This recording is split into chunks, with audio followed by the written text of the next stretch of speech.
evolving person through that whole piece. Yes. And the other part I thought was interesting too, in watching some of the reactions, was the Sticky Fingers character, the guy that became the barber.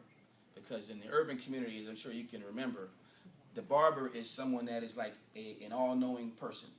You want to know what's going on in your neighborhood, you go to the barber shop. And the good thing about this character is, like, even though he got to a level of his life, he was on Wall Street, he didn't forget his friends. Like, he wasn't an arrogant man. He came back, he still was able to go back to his friends at the barber shop and talk about what happened to such and such, what happened to such and such. And I wanted to make sure that I showed a black man that even though he had done something good, he had accomplished this thing in his life, he wasn't someone that comes back to his neighborhood and just forgets his grandmother, he forgets his friends. He still hangs out. And I think that's something oftentimes we get a disconnect. Like, when black men get successful, they forget all their roots.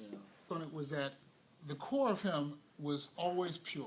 Yes. You know, and that was displayed as a child, and he ended up sort of going back to that at the very end. Yes, he did. So that was maintained. Even though he ventured off and ended up doing some negative things, it bothered him. Yes, it did. So he had a conscience, which I thought was really positive to show that he didn't enjoy what he was doing. Right. He did it because it was an outlet, but the core of him was good, and he ended up actually getting back to that at the very end. I thought that was really positive. I'm glad it ended up on that particular note. I anticipated that it would, and I'm glad it did. Did you recognize the woman at the beginning, the actress at the beginning of the film, Suzanne Douglas? Did you recognize her? No. Who plays a school teacher? She was in a show called... I thought it was profound, and especially because I'm a product of a village.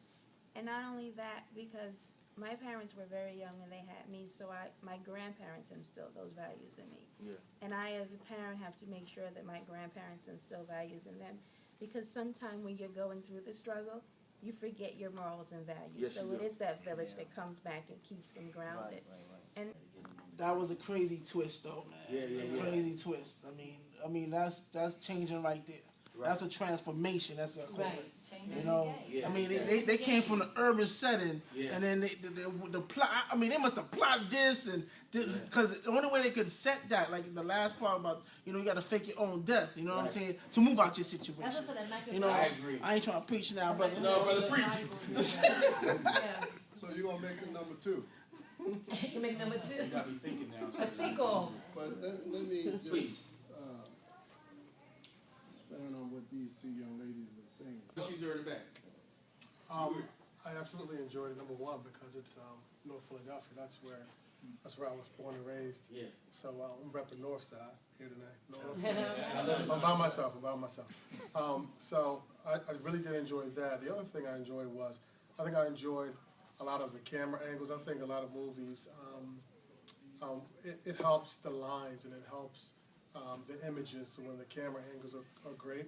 Right. And then the storyline was absolutely, you know, whenever you can, you know, the suspense of the storyline, I think that was really, really good. So I appreciate, you know, the quality of writing in the film. So.